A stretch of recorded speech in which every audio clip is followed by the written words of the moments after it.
Conozca el capítulo 1 de Efesios. Hoy vamos a hablar del orgullo.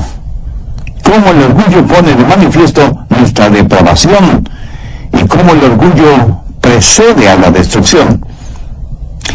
Espero que así podamos entender que el orgullo es algo horrible y que busquemos más bien ser humildes. El problema es que mucha gente no entiende la genuina y bíblica humildad. Creen que humildad es tener un complejo de inferioridad y pensar que no son nadie. Amigo, eso no es cierto. Usted es alguien que necesita desarrollar el potencial que Dios le ha dado. Necesita entender lo que Dios dice acerca de usted. Necesita saber quién es usted en Cristo. Bien, veamos Efesios 1 desde el verso 1. Pablo, apóstol de Jesucristo por la voluntad de Dios, a los santos y fieles en Cristo Jesús que están en Éfeso, gracia y paz a vosotros, de nuestro Dios el Padre y del Señor Jesucristo. Bendito sea el Dios y Padre de nuestro Señor Jesucristo, que nos bendijo con toda bendición espiritual en los lugares celestiales en Cristo, según nos escogió en Él antes de la fundación del mundo, para que fuésemos santos y sin mancha delante de Él, en amor, habiéndonos predestinado para ser adoptados hijos suyos por medio de Jesucristo, según el puro afecto de su voluntad, para alabanza de la gloria de su gracia, con la cual nos hizo aceptos en el amado. La clave para vivir victoriosamente la vida cristiana es el descubrir quiénes somos en Cristo. Muchos cristianos nunca lo descubren.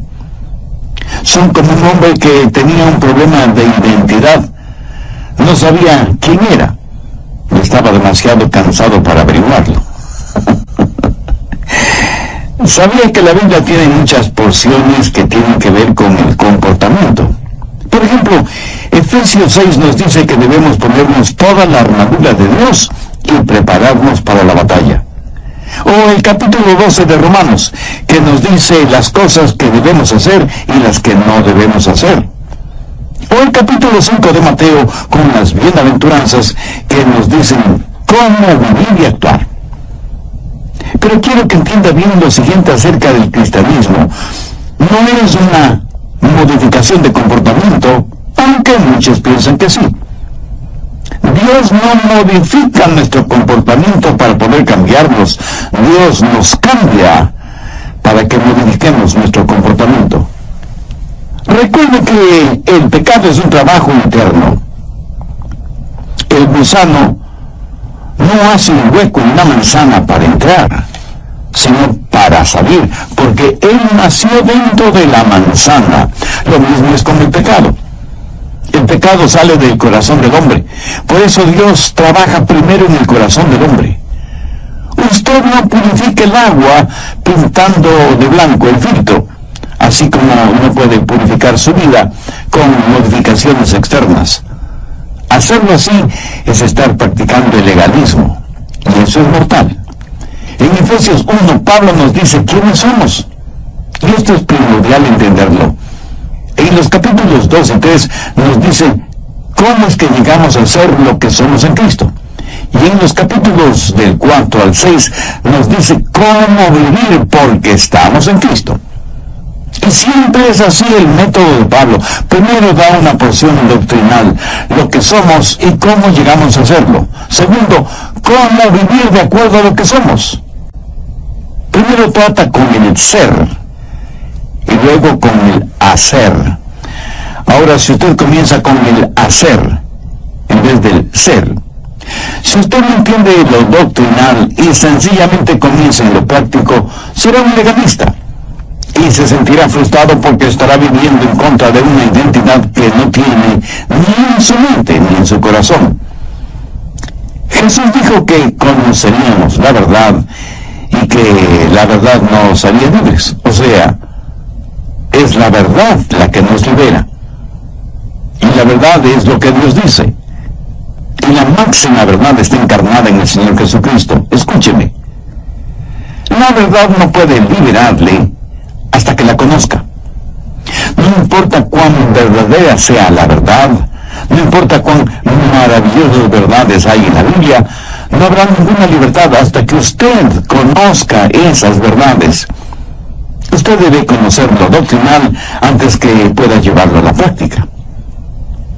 A los bebés elefantes, desde que son pequeñitos, les ponen una cadena en la pata de atrás, y esa cadena está asegurada en una estaca clavada profundamente en el suelo. El elefantito trata de liberarse de esa cadena y no puede. Lo trata infinidad de veces, pero la estaca que sostiene la cadena está bien segura en el suelo. Y con el paso del tiempo, el elefante sabe que no podrá zafarse de esa cadena. Y en los circos, usted ve a esos enormes elefantes sujetos por una cadena asegurada en una estaca que apenas está internada 15 centímetros en el suelo. El elefante con su tremenda fuerza podrá romper esa estaca como si fuera un palillo de dientes y liberarse, pero no lo hace. ¿Por qué? Porque en su mente recuerda que en el pasado trató miles y miles de veces de romper esa estaca, pero no pudo hacerlo. Así que ahora en el presente ni siquiera lo intenta. Lo que él cree no es la verdad. Piensa que esa estaca lo detendrá, lo cual no es cierto. ¿Sabe? La verdad que puede hacerle libre, o sea, sacar la estaca enterrada en el suelo, pero no sabe que podría sacarla sin mayor esfuerzo, y vive encadenado, en vez de vivir como lo que realmente es. Vive de acuerdo a una percepción errónea, y es esa percepción la que en realidad lo mantiene encadenado. Muchos cristianos no entienden la verdad. No saben lo que son en Cristo. Nunca han entendido su propia imagen. No saben lo que tienen en Cristo. Por lo tanto, no conocen la verdadera libertad. Han bloqueado sus mentes espiritualmente y se dicen: ay, no puedo hacerlo, no puedo liberarme, no puedo tener éxito, estoy encadenado a este hábito, estoy encadenado al fracaso y al limitado conocimiento. Amigo, eso no es verdad. Pero si creemos que lo que creemos es verdad, terminará siendo verdad en nosotros. Muchos cirujanos especializados en cosmetología plástica dicen que muchos de sus clientes, aún después de una exitosa cirugía plástica, se ven a sí mismos deformes físicamente. Voy a compartir con usted 3 cosas para que tenga una positiva autoimagen, para que comprenda lo que Dios dice acerca de usted. Esto le dará una saludable autoimagen y hará resaltar en usted la verdadera humildad. Primero, reconozca su justicia. Efesios 1:1. Pablo, apóstol de Jesucristo por la voluntad de Dios, a los santos y fieles en Cristo Jesús que están en Éfeso. Si usted está en Jesucristo, si le ha recibido como su Salvador en forma personal, si ha sido bautizado por el Espíritu Santo y pertenece al cuerpo de Cristo, si usted se ha arrepentido de sus pecados y por fe ha confiado en Jesús, usted, mi amigo, mi amiga, ya es salvo. Y no solo eso, usted es un santo, aunque usted no lo crea. La jerarquía de la Iglesia romana escoge a ciertos individuos, hombres y mujeres, que han logrado ciertas cosas en sus vidas religiosas y los canoniza. O sea, los declaran santos y santas. Escuchen, nadie me puede hacer un santo, porque ya lo soy. Usted está escuchando a San Adrián. Y no lo estoy diciendo con arrogancia o por vanidad, sino porque es verdad. Y no lo digo yo, la palabra de Dios lo dice. Y si usted es ya salvo, usted también es un santo o una santa. Hay 2 clases de personas: las que son santas y las que no lo son. Y usted y yo, o somos lo uno o somos lo otro. Ahora, ¿qué significa la palabra santo? Pablo llama a todos los creyentes en Éfeso santos. Significa una persona la cual Dios ha justificado y la ha apartado para sí mismo. Y Y alguien me dirá, el pastor Rogers, yo no soy tan santo. Escuche, o se es santo o no se es.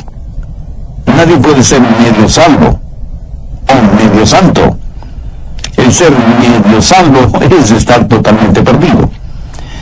Otros, tratando de aparentar humildad, dirán, yo no creo que debo llamarme un santo. Permítame decirle lo que la humildad es. Humildad es aceptar lo que Dios dice acerca de usted. Y Dios dice que si usted es un santo, usted es un santo, ¿no le parece? Hay personas que son muy difíciles de guiarles a Cristo porque no creen y menos aceptan lo que Dios dice, no acerca de su condición de pecadores, sino también acerca de su santidad cuando ya son salvos. Algunos cristianos no quieren llamarse santos porque dicen, no son lo suficientemente buenos. Escúcheme, Cristo murió por usted. Y si usted, por ser salvo, es uno de los santos, ¿qué derecho tiene usted de decir que no es bueno? Otros dicen, no soy lo que debo ser. Y aunque eso suena a humildad, no lo es. Eso es rebeldía. Permítame preguntar, si usted no es lo que debe ser, ¿por qué no lo es? ¿Piensa que Dios aceptará eso como una excusa? Dios le llama santo. Y si usted pregunta, pastor, ¿eso quiere decir que debo ser impecable? No. Nadie puede ser impecable, solo Jesús. Pero usted sí puede ser sin mancha. Mire Efesios 1:4, según nos escogió antes de la fundación del mundo, para que fuésemos santos y sin mancha delante de Él. Cada cristiano debería ser sin mancha delante de Él. Somos santos de Dios. Y usted me dirá, pero pastor, yo no soy perfecto. Mi amigo, a los ojos de Dios, si usted es santo, Dios lo ve como perfecto. Busque Romanos 4:4. Pero al que obra, no se le cuente el salario como gracia, sino como deuda. Eso quiere decir que si usted pudiera salvarse por ser buenito, estaría ganando su propia salvación. Y que Dios está en deuda con usted. Mi amigo, Dios no le debe nada a nadie. Ahora mire el verso 5. Mas al que no obra, sino cree en aquel que justifica al impío, su fe le es contada por justicia. Y en el verso 6 el apóstol dice, como también habla David de la bienaventuranza del hombre a quien Dios atribuye justicia sin obras. La Biblia enseña, porque por gracia sois salvos por medio de la fe, y esto no de vosotros, pues es don de Dios, no por obras, para que nadie se gloríe. Cuando confío en Jesús, el momento que entrego mi corazón a Cristo, en ese mismo instante soy justificado delante de Dios. Soy un santo. Y alguien me preguntará, ¿y qué si vuelvo a pecar? Mi amigo, ¿qué quiere decir con eso? Si vuelvo a pecar, por supuesto que usted volverá a pecar. Todos pecamos. No hay una sola persona entre los miles y miles que me escuchan que no haya pecado. Pastor, cuando uno peca después de ser salvo, pierde la salvación. ¿Habrá alguien que no haya pecado después de ser salvo? Estoy seguro que no. Pero si usted se arrepiente de sus pecados y confía en el Señor Jesucristo, usted está justificado delante de Dios. Y si fracasamos espiritualmente, dice la Biblia que en Jesucristo tenemos un abogado que intercede por nosotros delante del Padre. Cuando pecamos, debemos confesar nuestro pecado. Pero ¿cuántos de nosotros hemos confesado que somos hechos justicia de Dios en Cristo? Por eso es que la Biblia dice en Romanos 12:3, digo pues por la gracia que me es dada a cada cual que está entre vosotros, que no tenga más alto concepto de sí que el que debe tener, sino que piense de sí con cordura, conforme a la medida de fe que Dios repartió a cada uno. En otras palabras, el apóstol está diciendo que no debemos envanecernos ni enorgullecernos de la fe y de la gracia que Dios nos ha dado. Así que usted puede tener una autoimagen positiva si sabe quién es el Cristo. Si tiene una personalidad saludable, bien balanceada, entonces tiene la justicia de Dios. Ahora, esta justicia nada tiene que ver con sus obras, porque está únicamente relacionada con su fe en el Señor Jesucristo. Su justicia no es suya propia, sino la justicia que Dios le otorga a usted por medio de los méritos de Cristo, porque lo que Jesús hizo por usted justifica el que haya sido usted justificado. Segundo, confíe en sus recursos. Veamos Efesios 1:3. Bendito sea el Dios y Padre de nuestro Señor Jesucristo, quien nos bendijo con toda bendición espiritual en los lugares celestiales de Cristo. No solo que usted está justificado a los ojos de Dios, no solo que Dios le considera santo, sino que Dios le ha dado todo lo que necesita para vivir la vida cristiana. Ahora permítame hacer una pregunta. ¿Cuántos de ustedes tienen toda la paciencia, todo el amor, toda la sabiduría, todo el dinero o toda la fe que necesitan? Y muchos responderán: no tengo lo suficiente de todas esas cosas que necesito. Gracias por su honestidad. Pero, ¿qué es lo que nos dice el verso 3? Nos dice que Dios ya nos ha bendecido con toda bendición espiritual en los lugares celestiales en Cristo. Entonces, ¿quién tiene la razón, usted o Dios? Dios dice que usted tiene todo lo que necesita para su vida cristiana. O sea, tiene toda la paciencia, todo el amor, toda la sabiduría, todo el dinero y toda la fe que necesita. Y no faltará quien me pregunte: pastor, si ya lo tengo, ¿cómo es que no lo tengo? Mi amigo, eso es porque usted no ha entendido lo que tiene.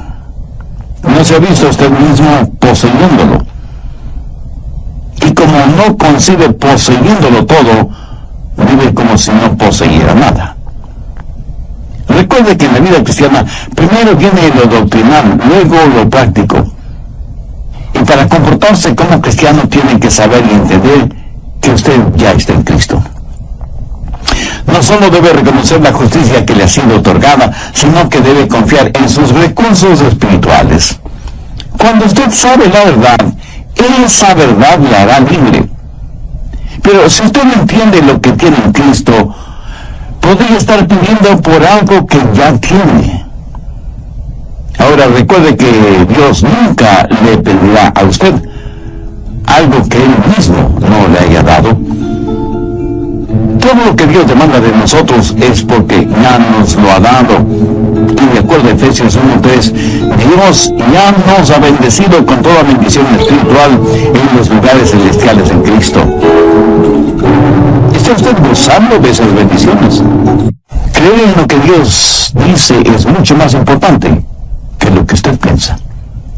Cuando usted comprende lo que Dios dice, cuando usted entienda la verdad de Dios, esa verdad le liberará.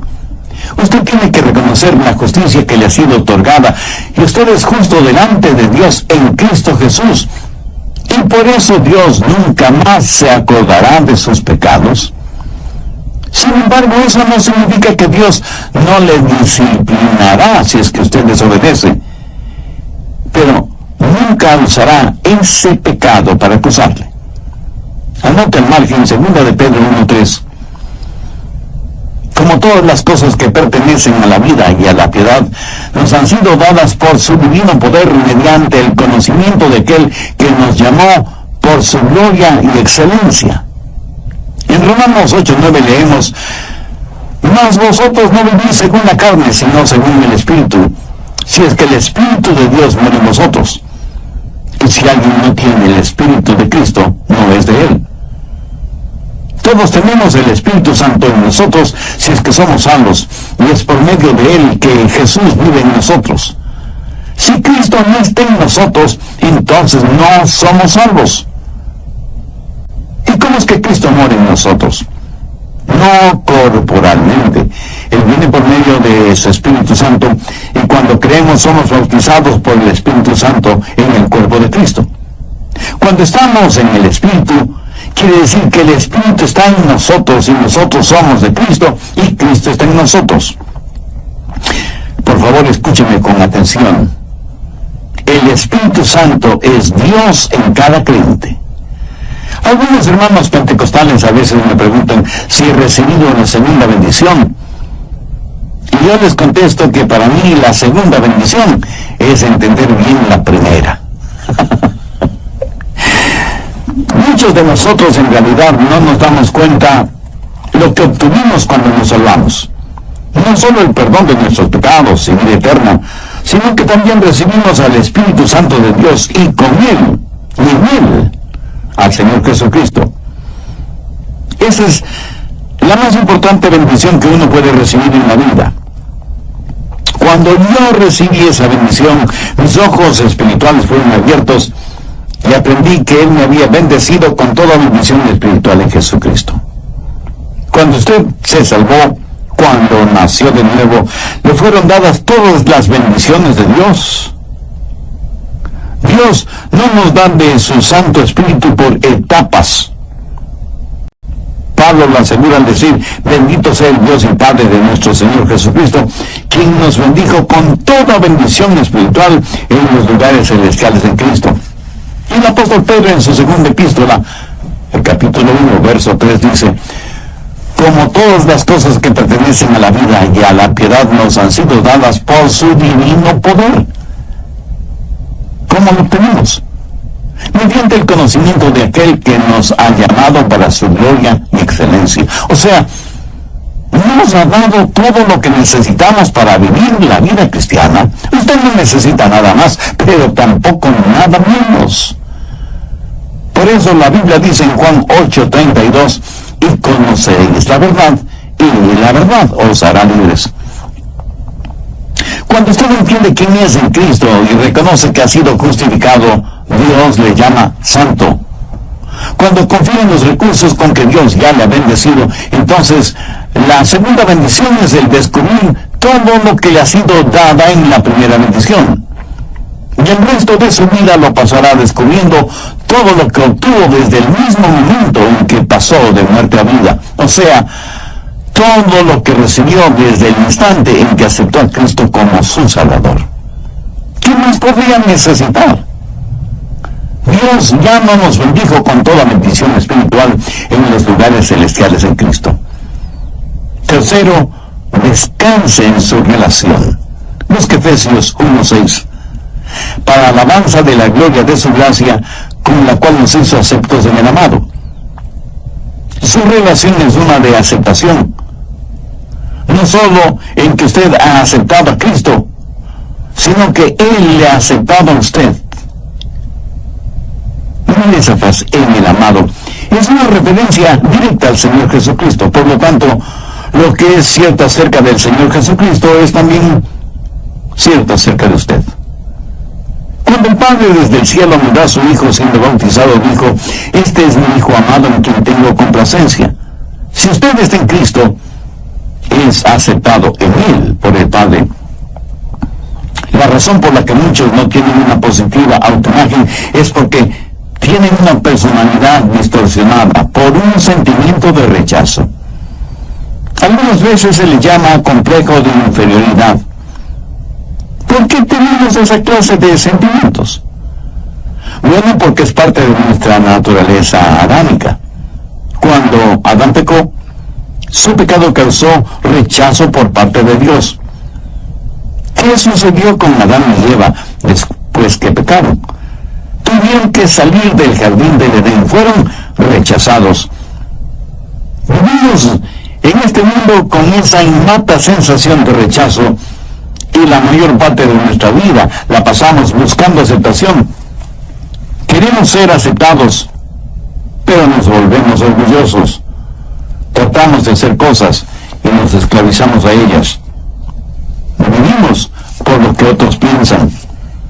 Vivimos de acuerdo a lo que la mayoría impone, aunque sea negativo y ofensivo delante de Dios. Definitivamente nos importa más la opinión que los hombres tengan de nosotros que la opinión de Dios.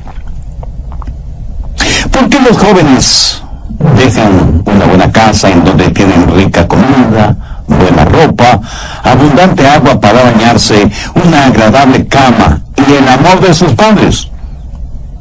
¿Por qué se van de sus casas para vivir en comunidad con otros jóvenes desordenados, sin bañarse, sin cambiarse de ropa, comiendo solamente alimentos enlatados y durmiendo en colchones sucios en donde seguramente han dormido muchos otros jóvenes sanos y enfermos?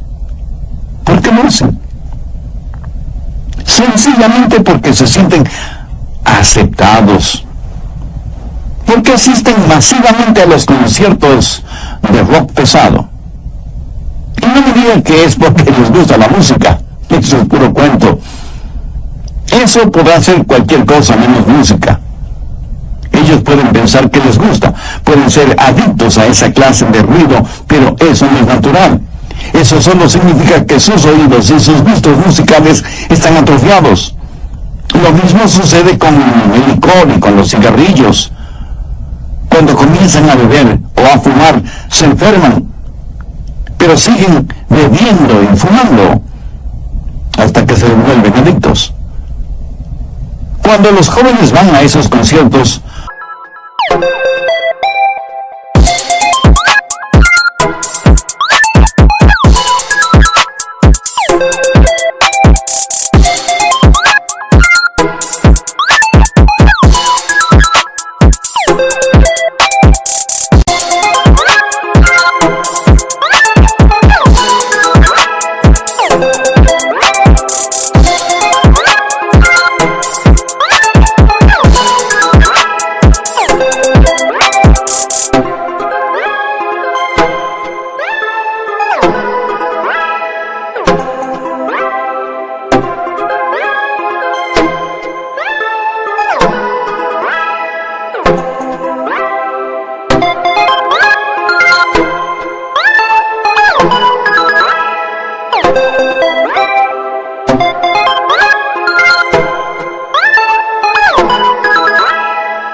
van no tanto por la música, sino por el sentido de aceptación, por saber que pertenecen al grupo, quieren ser parte de algo, porque tienen la idea de que sus padres no les aman, se sienten rechazados y por eso buscan un lugar extraño, falso, artificial, en donde aprenderán todo lo malo y rechazarán todo lo bueno. Y para ser aceptados, deben vestirse de cierta manera. Los supermercaderes transnacionales dicen que para ser aceptados hay que usar cierta pasta para dientes, cierta moda de ropa, cierto estilo de peinado y hasta cierta forma de hablar. Si no cumplimos con esos parámetros, seremos rechazados. Muchos que se dicen creyentes tienen esta necesidad de aceptación. Aún después de ser salvos, fracasan en entender que ya son aceptados en el amado.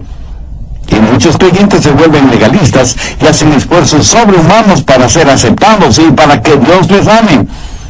Y piensan, si voy a la iglesia más frecuentemente, o si doy más dinero en las ofrendas, o si oro más intensamente, o si estudio la Biblia, o si memorizo un buen número de versículos, tal vez logre que Dios me ame y me acepte.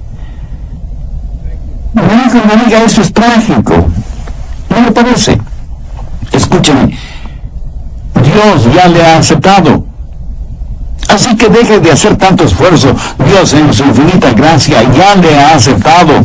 Grabe en su mente y corazón las palabras de Pablo. Nos bendijo con toda bendición espiritual en los lugares celestiales en Cristo. Dios no le cambia para poder amarle, es todo lo contrario. Dios le ama para poder cambiarle. ¿Lo entiende? De hecho, Él le amó a usted antes de que usted fuera salvo. En Romanos 5:8 el apóstol Pablo dice: mas Dios muestra su amor para con nosotros en que siendo aún pecadores, Cristo murió por nosotros. Pero debemos entender que aunque Dios ama al pecador, de ninguna manera lo acepta si es que ese pecador no se ha arrepentido de sus pecados. Pero cuando se arrepiente y recibe a Cristo en su corazón por fe, entonces por la gracia de Dios el pecador es aceptado porque ya está en el amado. En el Antiguo Testamento se relata la historia de Mefiboset, hijo de Jonatán. Y Jonatán habían hecho un pacto de sangre basado en el amor que se tenían, para tener comunión mutua, pelear las batallas del uno y del otro, y compartir todo cuanto tenían. Este pacto cubría también a los hijos. Y Jonatán tuvo un hijo, Mefiboset, que era heredero al trono si es que su padre, Jonatán, heredaba el trono de Saúl, rey de Israel, padre de Jonatán y abuelo de Mefiboset. Pero Saúl y Jonatán murieron, y David fue ungido como rey de Israel. Por el temor de que David como rey quisiera eliminar cualquier vestigio de la descendencia de Saúl, una comadrona tomó al pequeño Mefiboset para ocultarlo, pero al correr con el niño en sus brazos tropezó y cayó, y las piernas de Mefiboset se fracturaron, y él quedó lisiado para toda la vida. La mujer llevó al niño hasta un pequeño pueblito llamado Lodebar, en donde Mefiboset creció temiendo y odiando a David. ¿Por qué? Porque nada sabía acerca del rey David. No sabía que David le amaba. No sabía del pacto de sangre que Jonatán, su padre, y David habían hecho. Y la causa de la rebelión de Mefiboset en contra de David era el resultado de creer mentiras acerca de David. Ignoraba la verdad. Debido al pacto entre David y Jonatán, Mefiboset era amado por David. Pero después de varias circunstancias, David encontró a Mefiboset y lo hizo traer al palacio. Frente a David, Mefiboset puso su rostro en el suelo, pensando que David lo mataría ahí mismo. Pero David le dijo: Mefiboset, yo no quiero matarte, yo quiero bendecirte. Quiero tratarte como a uno de mis propios hijos.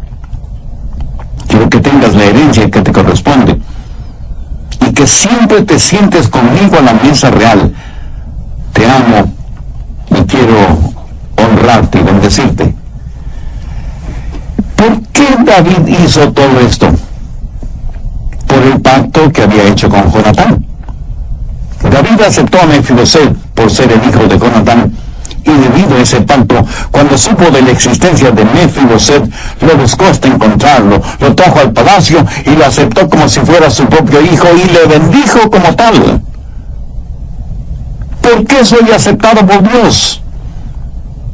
No porque yo sea alguien especial, no por ninguna de las cosas notables que haya hecho. Dios me aceptó por amor a Cristo.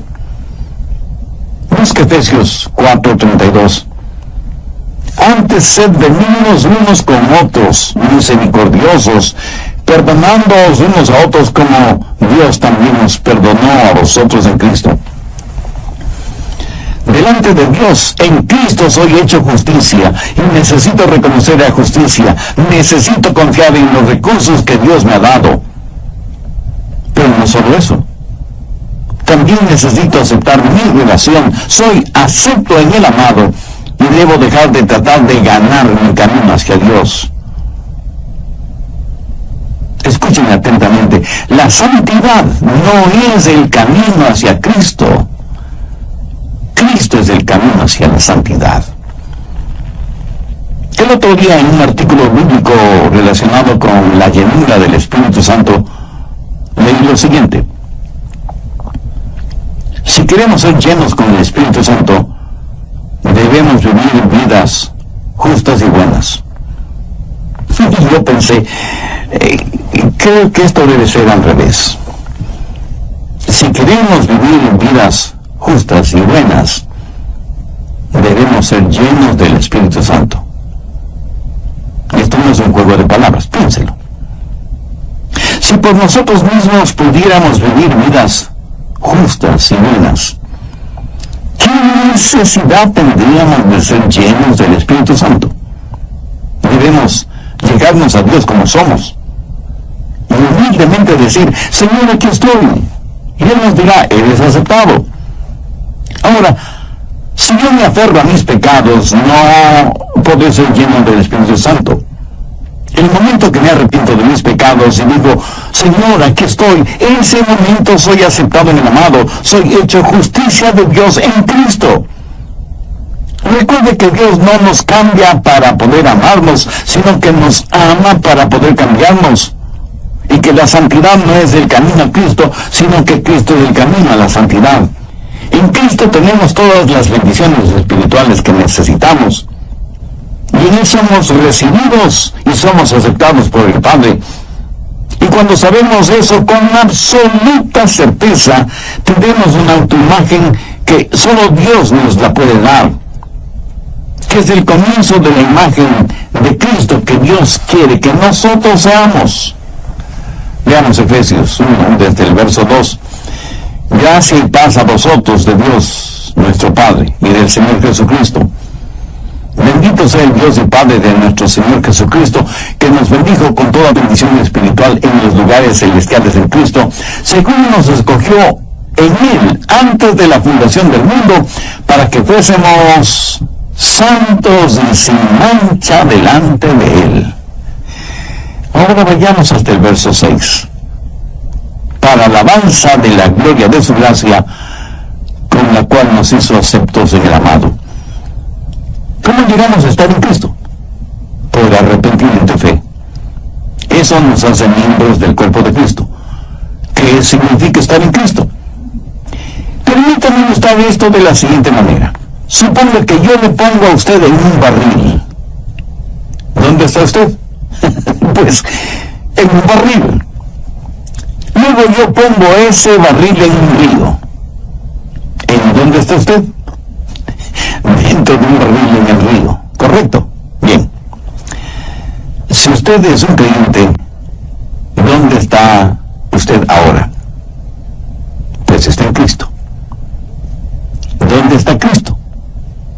En los lugares celestiales.